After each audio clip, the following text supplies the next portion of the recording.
Well, I'm not sure what I'm able to bring.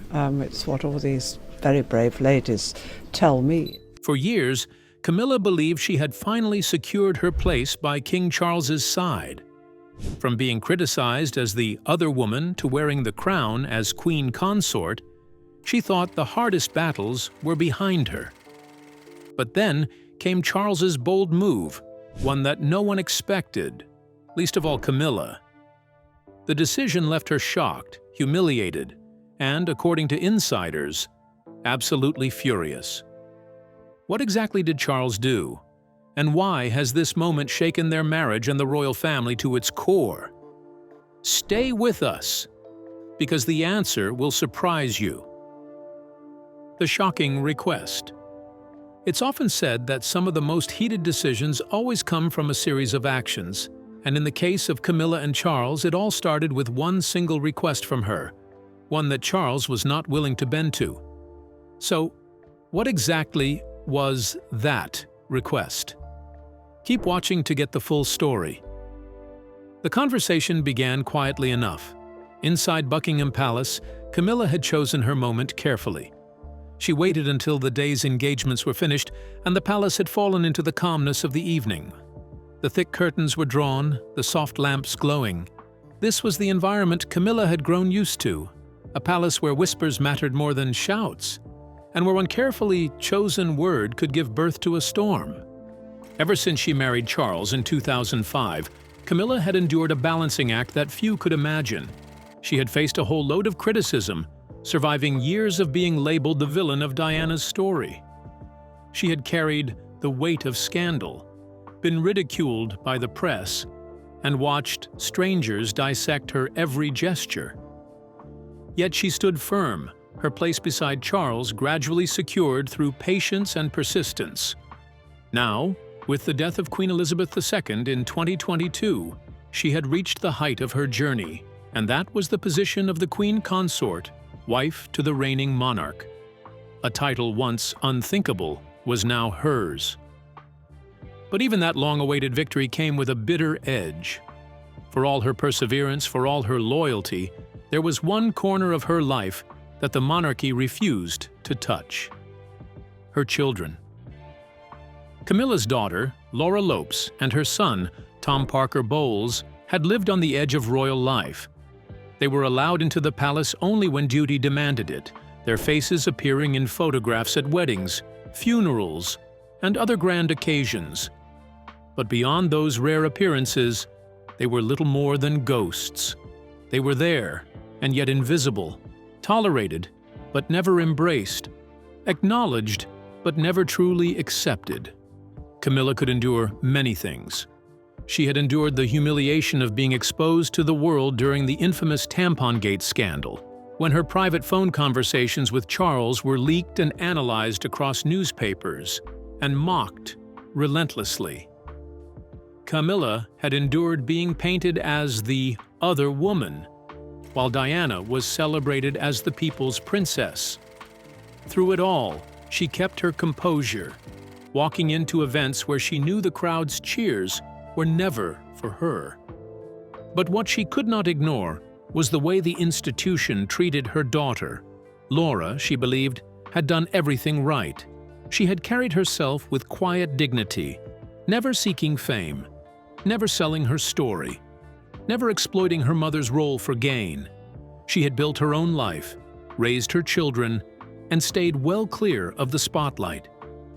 While others faltered under pressure, Laura had remained steady, unshaken. To Camilla, Laura's conduct proved her worth. She was more royal in spirit than many who carried titles by birthright. If anyone deserved acknowledgement, it was Laura. And so, Camilla decided it was time to ask. But what she asked for shocked everyone. Stay with us. The request seemed simple to her, even fair.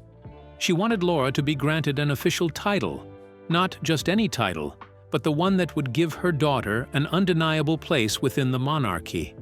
She wanted Laura to be a princess.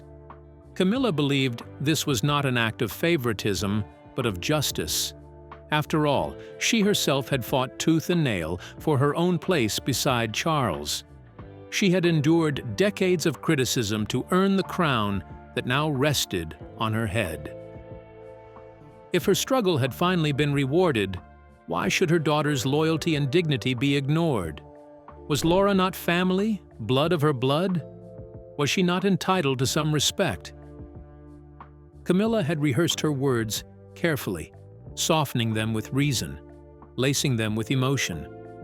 She believed that Charles, above anyone else, would understand. But as she laid out her case, she watched his face grow colder, his features stiffen, his eyes darken.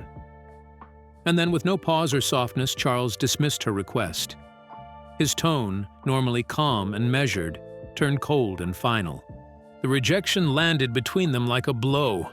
For Camilla, it wasn't just a refusal, it felt like betrayal. It wasn't only about titles, it wasn't about prestige or power. It was about recognition, fairness, and respect. It was about her daughter being seen, not dismissed. It was about a mother asking her husband, the man she had defended and supported through his own battles, to finally extend his hand to her child. And yet, he had refused, not gently, but with a cruelty that left her reeling. Camilla felt as though all the years she had given, all the sacrifices, all the compromises, all the battles she had fought in his name, had been brushed aside in an instant. Her chest tightened with anger, but beneath that anger was a wound far deeper, the realization that Charles's loyalty to tradition, to the cold machinery of monarchy, outweighed his loyalty to her. Yet one question still troubles royal watchers. Why did Charles refuse Camilla's wish? Stay with us, because the answer may not be what you expect. The reason behind Charles' actions. To understand Charles's reaction, we need to step back to the time of his marriage to Camilla. Their union came with a clear rule that said that while Camilla would carry a royal title, her children would not. They were not born into the Windsor bloodline, and the monarchy had no place for them. So when Camilla asked not just for any recognition, but for the powerful title of princess for her daughter Laura, Charles saw the request as a direct challenge to the institution he had sworn to protect. Outwardly, he framed it as a matter of principle, not emotion. To him, the monarchy was not a family business that could expand at will. It was an ancient system built on bloodlines, traditions, and unbreakable rules. Granting a title to someone outside that lineage, even to Laura, would blur the lines that gave the monarchy its strength. For Charles, the crown was sacred. One exception could open the door to many more, and once the line was crossed, the institution itself could begin to unravel. That was the reasoning, he told himself, the shield he held up as justification. He simply could not give in. Yet for those who knew him best, there was something unconvincing about that explanation. His tone, the sharpness of his words, and the finality of his refusal suggested more than just loyalty to tradition. According to some accounts, the roots of Charles's refusal went back to the very early days of his relationship with Camilla. At that time, their romance was fragile, closely guarded, and already under the shadow of public scandal. But within Camilla's own home, another battle was quietly unfolding, one that had nothing to do with newspapers or politics and everything to do with family loyalty. You see, when Camilla's daughter, Laura, was still very young when she realized that her mother's attention was divided. To her, Charles was not just a royal figure. He was the man who had unsettled her world, the man she believed had come between her parents. While adults around her debated questions of reputation and duty, Laura experienced it as a child would, as loss. When Charles began calling their household regularly to speak with Camilla, Laura pushed back in the only way she could. At first, it was small acts of defiance, dragging her feet to answer the phone or pretending she hadn't heard it ring. But over time, her resistance grew stronger. She often intercepted the calls, refusing to hand the phone to her mother. In her eyes, each conversation between Charles and Camilla was another reminder that her family was slipping further away. What began as childish stubbornness turned into a determined pattern of opposition. For Charles, this was a wound he had not expected. Public criticism was something he had long been used to. He had lived his entire life under the ever-watching of the press, and he had developed the ability to steel himself against headlines and whispers. But the rejection that came from inside Camilla's home, from her own daughter, carried a sharper edge. Every blocked phone call, every act of defiance became a personal reminder of the damage his love affair had caused. It was not the judgment of strangers this time. It was the judgment of a child whose life had been torn apart. This private pain weighed on him more heavily than many realized. While official duties and royal engagements could distract him from the noise of the outside world, nothing could shield him from the sting of being unwelcome in the home of the woman he loved. Those early years left a scar that never fully healed. Even as time moved on, even as Laura grew into adulthood and kept her life far from the glare of the media, Charles couldn't forget how firmly she had once rejected him.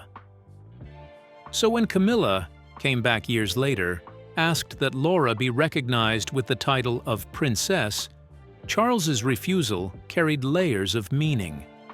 On the surface, it looked like a matter of tradition and protocol. He could easily point to the rules of the monarchy, which had always drawn strict boundaries around who could and could not carry a royal title. His explanation sounded rational, rooted in the need to preserve the integrity of the crown. But those who observed closely, who knew how deeply personal history could shape decisions in the royal family, believed there was more at work. His sharpness, the way he closed the matter without leaving room for discussion, suggested that his feelings toward Laura went far beyond official custom. To them, the rejection felt like the sounds of old wounds, the child who had once stood in his way, the reminder of the fractured family he could never fully repair. Some even wondered if his decision was a form of private retribution. Perhaps in denying Laura a title, Charles was unconsciously settling an old score, responding to the rejection he had endured decades earlier. To the outside world, it looked like a defense of royal tradition. To those who remembered the past, it seemed just as likely that personal resentment had played its part. But that is only one theory. What may surprise you is that there is another possibility, one that few ever expected. Stay tuned. The relationship between William and Laura. The second reason behind Charles's refusal, according to royal insiders, lies not just with Camilla or with the rules of the monarchy. Instead, it rests on the troubled relationship between his son, Prince William, and Camilla's daughter, Laura Lopes. From the very moment Laura began appearing in palace life after her mother's marriage to Charles in 2005, tension began to rise between her and William. While the outside world was busy adjusting to Camilla's new role as Duchess of Cornwall, inside the royal circle, another drama was quietly unfolding. It was a story of two young people who carried the pain of their parents and could not see eye to eye. Laura did not like William, and William did not like Laura. The reason was simple but powerful. Each blamed the other's parents for destroying their family. For William, the story began and ended with his mother, Princess Diana. He had watched her suffer in silence while Charles's affair with Camilla became one of the biggest scandals in royal history. To William, Camilla represented the cause of his mother's unhappiness. So when Camilla married his father, and Laura came along with her, William could not look at Laura without remembering the pain Diana had endured. Laura, in his eyes, was the daughter of the other woman. But Laura Lopez carried her own wounds. From her perspective, it was Charles who had torn her family apart. She had grown up watching her father, Andrew Parker Bowles, humiliated while her mother's private life was splashed across the newspapers. For Laura, Charles was the man who ruined her home, and William, as his son, was a daily reminder of that. This unspoken blame quickly turned into open hostility. According to insiders, arguments between William and Laura were not rare. They were frequent, sharp, and emotional. Both young people had inherited the battles of their parents, and neither was willing to back down. One key incident, often talked about by those close to the family, shows just how deep the divide went. At a family gathering not long after Camilla and Charles were married, William made a comment about how hard his mother, Diana, had been treated. The remark was not loud, not even aggressive, but Laura heard it as an attack on her mother. She fired back instantly, defending Camilla. And just like that, what started as a quiet conversation quickly escalated. At that moment, voices were raised, tempers flared, and soon both were accusing each other's parents of ruining their lives. For William, Diana had been the victim, the woman betrayed and hurt. For Laura, Camilla had been the survivor, the woman dragged through years of cruel headlines. Each of them was speaking from pain, from loyalty, from love for their mothers. But instead of understanding one another, they clashed again and again. In that moment, something became very clear. This was not just a normal sibling squabble. It was deeper, sharper, rooted in the very history of their families. William and Laura could not agree, because to agree would mean betraying their mothers. And so, the feud continued. And this is where it gets more interesting. Keep watching for more. The problems between William and Laura did not stay hidden inside the palace.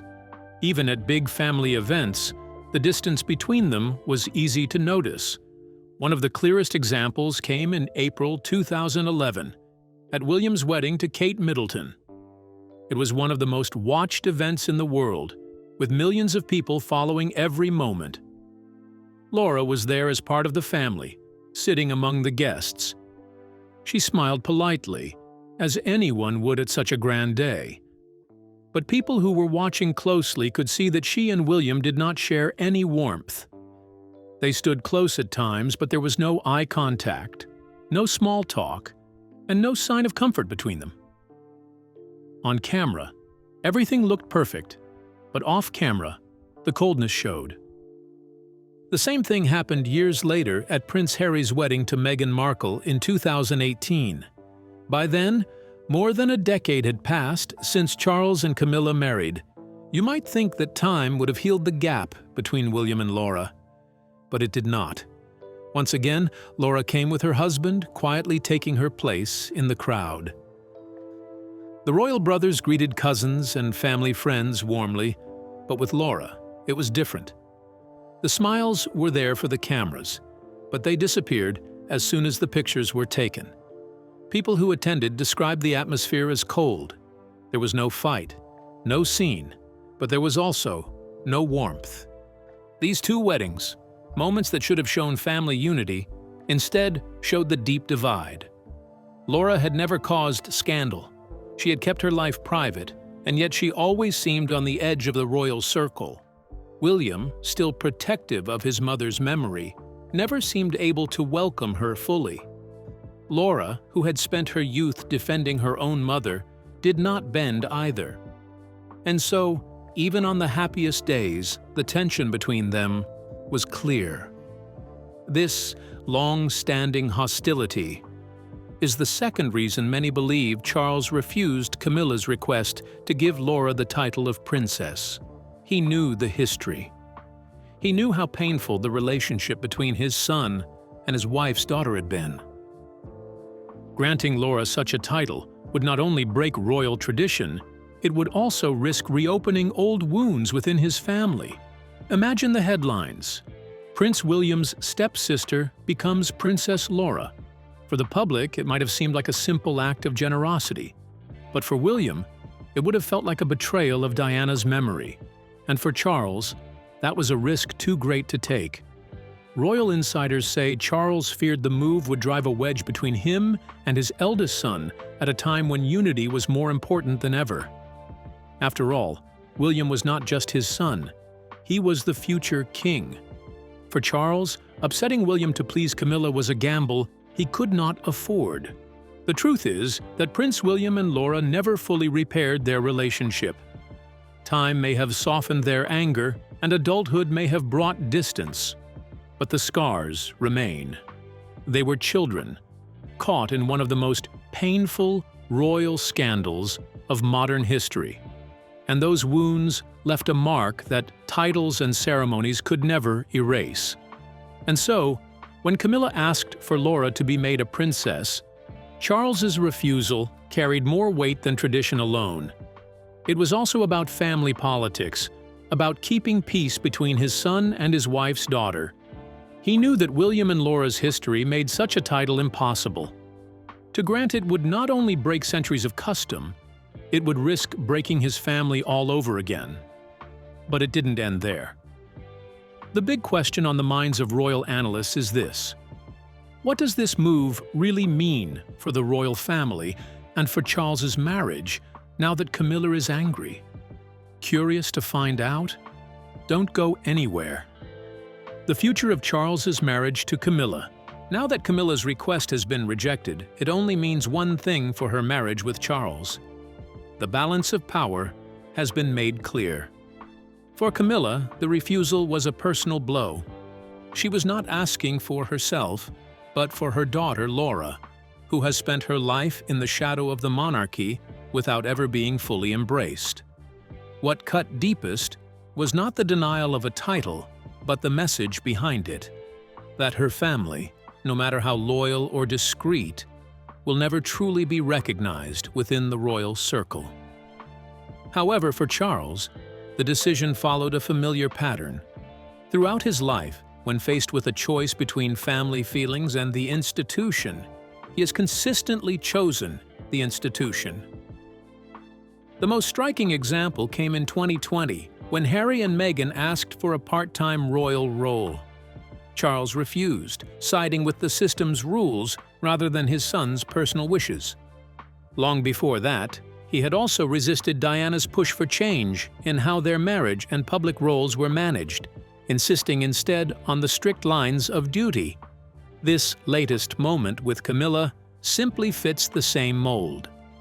A monarch choosing the crown above all else. This was why Charles's refusal stung so strongly. To the outside world, it may have seemed like a matter of protocol, but inside the palace it revealed how unbending he can be. Laura had caused him pain in the past, resisting his presence during his early relationship with Camilla. Royal observers have often pointed out that Charles does not forget such wounds easily. Against that backdrop, his blunt dismissal of Camilla's request carried more weight than a simple appeal to tradition. For Camilla, the rejection raised old frustrations. She had already accepted that her children would not be given royal titles at the time of her marriage in 2005. Since then, Laura and Tom have appeared only at major occasions, standing quietly on the sidelines. Even at Charles's coronation in 2023, their presence was subdued, overshadowed by William, Kate, and their children. This has been a consistent reminder that her private family and her public role will never fully merge. By asking now, Camilla was not just seeking prestige for her daughter. She was asking for recognition, fairness, and an acknowledgement of Laura's steady dignity over the years. When Charles refused, it was not only a rejection of the request, but also a statement of where his priorities lie. The crown, in his eyes, cannot be reshaped, even for the woman who now wears its title beside him. However, the wider meaning is hard to miss. On the outside, Charles and Camilla's marriage still looks united, but moments like this show the fault lines underneath. Charles has always placed duty before emotion. He did it with Diana, when she asked for more freedom in their marriage. He did it with Harry, when his son wanted a different path. And now he has done it again with Camilla, refusing to put her family above the monarchy. For Camilla, the rejection is more than a personal disappointment. It is a reminder that while she holds the title of Queen Consort, her power stops at the palace walls. When it comes to her children, the crown will never bend. This choice is about more than one title. It shows how the monarchy works and why it always puts tradition above family. In all of this, one thing is certain. When it comes to the royal family, the story is never truly over. So what do you think? Was King Charles right to put the crown above Camilla's request? Or should he have shown more support for her family? Share your thoughts with us in the comments section. If you enjoyed this video, like, share, and subscribe to our channel. Also, click the next video on your screen. You'll definitely enjoy it.